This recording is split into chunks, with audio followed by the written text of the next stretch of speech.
Alors, à la question de savoir comment est-ce que je trouve le secteur digital au Sénégal, vous savez, la digitalisation, comme j'ai l'habitude de le dire, est un phénomène qui, que l'on l'accompagne ou non, viendra de toute façon de manière très naturelle. C'est un tournant décisif que peu de personnes avaient vu venir jadis et qu'aujourd'hui au Sénégal, c'est presque devenu tout un effet de mode et tout le monde s'y met.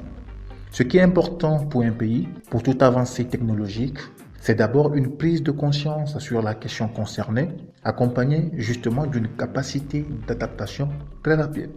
Sur ce point, je dirais que jusque-là, le Sénégal se porte bien. On note de plus en plus un dynamisme des jeunes dans la pluralité des startups qui se créent, des citoyens qui deviennent plus que jamais des acteurs de poids dans le jeu politique de leur nation, notamment avec le système des civic tech, et un gouvernement qui, à travers ses multiples démembrements, prend davantage d'initiatives, surtout dans le domaine des EdTech. Vous savez que le 3 février dernier, l'Institut français de Dakar a abrité la 8e édition de l'IT Forum Sénégal. Ce qui m'a le plus marqué durant ce forum, c'est l'appel lancé par le ministre français de l'Éducation, Jean-Michel Blanquer, lorsqu'il invitait les acteurs à penser la transformation digitale avec une approche anthropologique.